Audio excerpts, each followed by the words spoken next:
20 ফেব্রুয়ারি মমতা ব্যানার্জি কর্তৃক দায়েরকৃত মামলার শুনানি ছিল।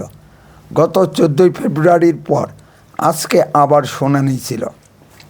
গত 14 ফেব্রুয়ারি যে পর্যবেক্ষণগুলি উঠে এসেছিল তা হলো এসআইআর প্রক্রিয়া পশ্চিমবঙ্গে বন্ধ হবে না, মাইক্রো অবজারভাররা থাকবেই, সঙ্গে রাজ্য সরকার প্রদত্ত অফিসারদের ও যদি নির্বাচন কমিশন মনে করেন কাজে লাগাতে পারবে।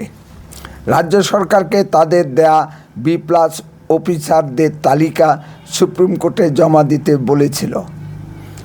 আর নাম কাটা বা তোলার চূড়ান্ত ক্ষমতা থাকবে ERO এবং AEROদের হাতে। আজকের সওয়াল জবাব পর্বে যে অবজারভেশনগুলি সুপ্রিম কোর্টে উঠে এসেছে তা হলো আগামী 28 তারিখেই ফাইনাল ভোটার লিস্ট প্রকাশ করতে হবে। যেটুকু হয়েছে সেটুকুই প্রকাশ করতে হবে। প্রয়োজনে অ্যাডিশনাল সাপ্লিমেন্টারি ভোটার লিস্ট প্রকাশ করা যাবে। সে ক্ষমতা নির্বাচন কমিশনের হাতে থাকলো। মনোনয়ন পর্ব শুরু হবার আগের দিন পর্যন্ত ভোটার লিস্টে নাম তোলা যাবে। চূড়ান্ত ভোটার লিস্ট প্রকাশের আর কোনো সময় বাড়ানো হবে না। যা হয়েছে তাই প্রকাশ করতে হবে। সবচেয়ে গুরুত্বপূর্ণ ঐতিহাসিক বিষয় হচ্ছে নির্বাচন কমিশন ও রাজ্য সরকারের মধ্যে পরস্পর মুখোমুখি অবস্থান দেখে সুপ্রিম কোর্ট বিচার বিভাগকে এসআইআর প্রক্রিয়ার অন্তর্ভুক্ত করেছেন।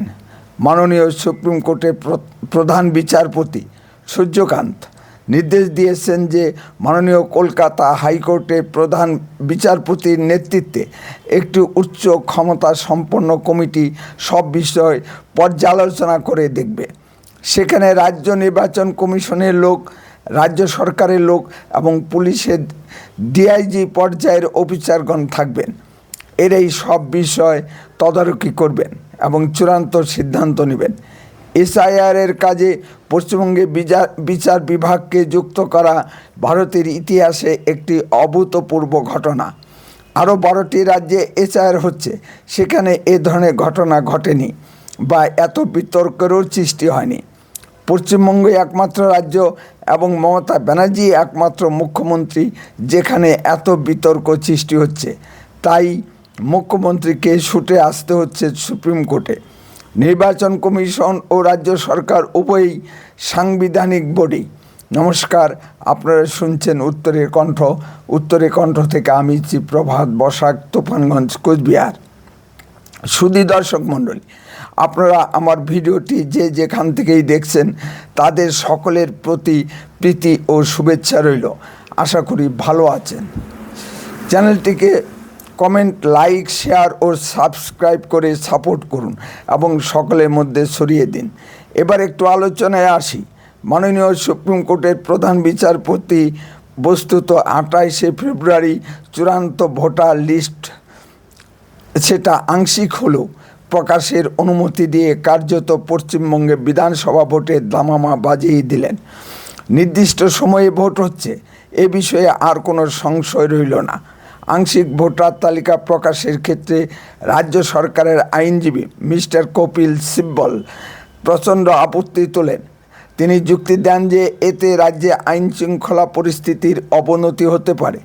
কি কপিল সিব্বলের এই যুক্তি মাননীয় সুপ্রিম কোর্টের প্রধান বিচারপতির বেঞ্চ মানেননি। বস্তুত আজকে সুপ্রিম কোর্টে রাজ্য সরকারের আইনজীবীগণ লেজে গোবরে হয়ে গেছে।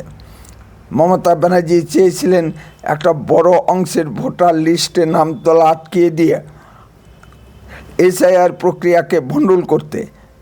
তা যদি নাও করা যায়, আস্তে ধীরে চলে শেষ সময়ে শেষ হবার আগে হুড়মাড় করে নাম তোলা হবে।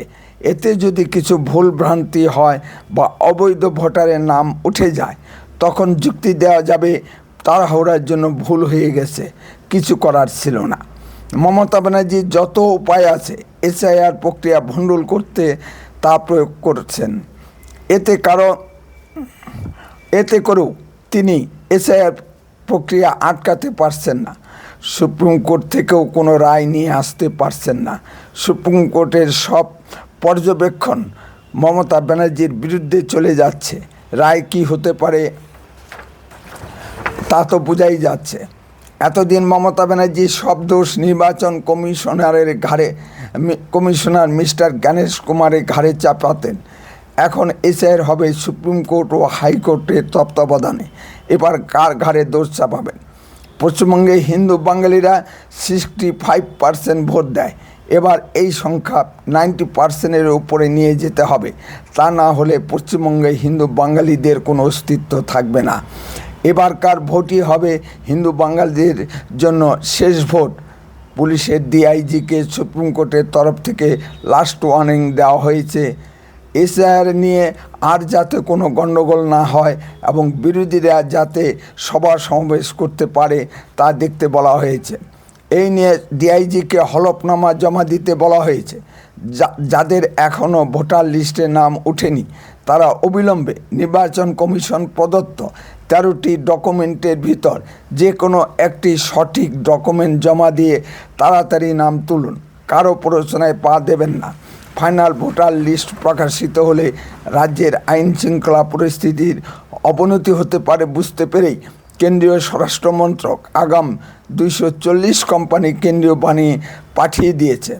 মার্চের 10 তারিখে ভিতর আরও 280 কোম্পানি আধা সামরিক বাহিনী এসে যাবে। কার্যত পশ্চিমবঙ্গকে আধা সামরিক বাহিনী দিয়ে মুড়ে ফেলা হবে। কেন্দ্রীয় স্বরাষ্ট্রমন্ত্রী অমিত শাহজি সর্বাধিক গুরুত্ব দিয়ে পশ্চিমবঙ্গ নিয়ে ভাবছেন। এটাই আশার আলো। যদি আপনাদের কিছু বলার থাকে কমেন্টে বলুন। আর লক্ষ্য রাখুন উত্তরে কণ্ঠের পর্দায়। চ্যানেলটিকে সাবস্ক্রাইব করুন। বন্দে মাতরম। ভারত মাতা কি জয়।